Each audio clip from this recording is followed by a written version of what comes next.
Hi friends, once again your friendly gynecologist Dr. Priyadath Patel. So today I am here to talk about the most discussed women's health related issue in the society, IVF. In every social gathering or majority of a young couple gathering, there is always a discussion regarding IVF and IVF. इसका यहाँ पर IVF हुआ, इसका यहाँ पर IVF हुआ, IVF में result मिल गया, IVF में रिजल्ट नहीं मिला, इसको प्रेगनेंसी रुकने में बहुत दिक्कत आ रही है. ये सब क्वेश्चन बहुत ज्यादा डिस्कस हो रहे हैं सोसाइटी में. And in a way it's very good. Why? Because lot of taboos or stigma related to IVF has been broken down right now, and society has accepted IVF a lot. And with more and more discussion, it is easily available to the couple who genuinely requires it. So let's discuss what is IVF and why the IVF has been done. तो IVF का full form होता है in vitro fertilization. It is one of the most advanced fertility technology. We call it artificial reproductive technology, in which हम लोग pregnancy देने में सक्षम हो सकते हैं जो पेशेंट को ये IVF की टेक्निक रिक्वायर हो. कहने का मतलब है कि कोई भी कपल जब फर्टिलिटी ट्रीटमेंट के लिए हमारे पास आते हैं, सीधा ही हम उन लोगों को IVF ऑफर नहीं करते हैं.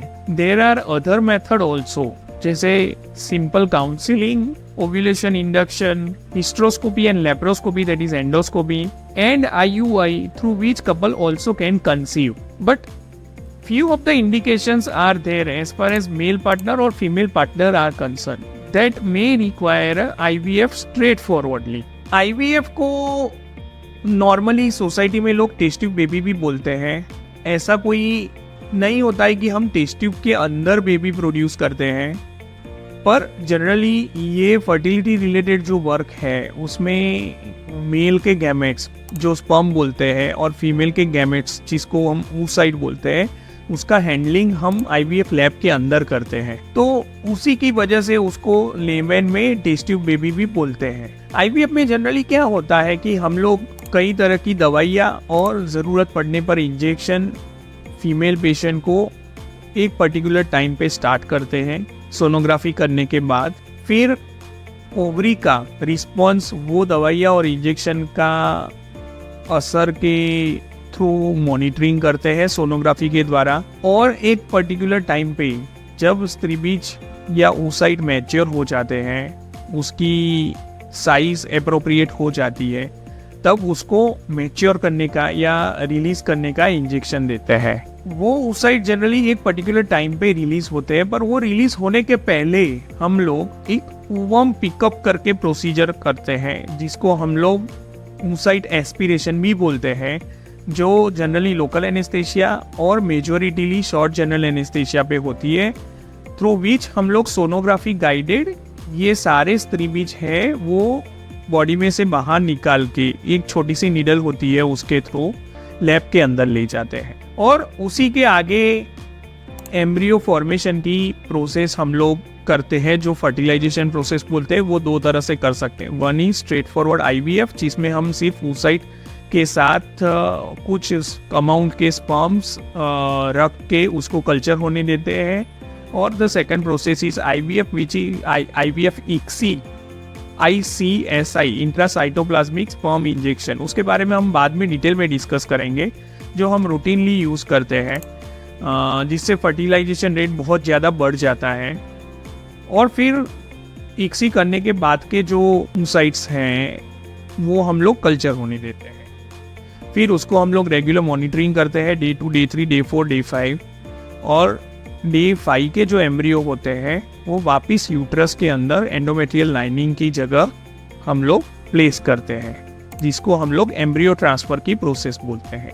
ये हम लोग फ्रेश मतलब सेम साइकिल में भी कर सकते हैं, एंड फ्रोजन मतलब अभी एम्ब्रियो ट्रांसफर नहीं कर रहे पर पीरियड नेक्स्ट पीरियड के बाद या उसके बाद के पीरियड के बाद फिर से एंडोमेट्रियम फॉर्म करके एम्ब्रियो ट्रांसफर कर सकते हैं. ये पूरी प्रोसेस जानने के बाद आपको समझ में आएगा कि आईवीएफ में सक्सेस रेट क्यों ज़्यादा होता है। देखो 100% तो कहीं पर भी नहीं होता है। आज तक फर्टिलिटी में 100% सक्सेस मिले ऐसी कोई भी ट्रीटमेंट, कोई भी टेक्नोलॉजी वर्ल्ड में अवेलेबल नहीं है। पर ये जो टेक्नोलॉजी और ट्रीटमेंट अवेलेबल है उससे maximum possible success rate available है, कपल्स को मिल सकता है। क्यों? क्योंकि एम्ब्रियो फॉर्मेशन और प्रॉपर टाइम पे एम्ब्रियो रखने तक की प्रोसेस हमारे हाथ में है। So almost majority of the process which required for pregnancy we can modulate, we can monitor and we can kind of execute through IVF and ICSI in a couple, so that उनको सबसे ज्यादा success rate मिलने की possibility रहती है। कई couple को पहली साइकिल में ही रिजल्ट मिल जाता है, सम कपल में require more than 1 cycle. It is a very common scenario in the society. वो डिपेंड करता है lot of factors, lot of physiological factors, lot of genetic factors, husband and wife के सारे blood reports सबके ऊपर determine करता है। But हर एक डॉक्टर का ऐसा ही ट्राई रहता है कि हर एक कपल को जल्द से जल्द प्रेगनेंसी रुक जाए। So in a nutshell there are a lot of subdivision as far as IVF is concerned. IVF self cycle, IVF donor cycle, IVF embryo donation, IVF with pre-implantation genetic diagnosis, with embryo biopsy, IVF with ICSI, IVF with NPS. But all over the process, it is called as a IVF or a test tube baby, which is likelihood having a maximum possible success rate as far as outcome of fertility treatment is concerned. पर उसका मतलब ये नहीं है कि सब couple को जिसको प्रेगनेंसी रहने में दिक्कत आती है हमेशा ही IVF करवाना चाहिए। अगर आपको इसके बारे में ज़्यादा जानना है तो you can leave the comment below this video और call us on our helpline number, और you can consult your neighbour और family physician. Thank you so much. See you soon. We will surely come up with the similar videos in the future. Once again, Dr. Priyadat Patel, your friendly gynecologist from Balaji Horizon Women's Hospital, Ahmedabad.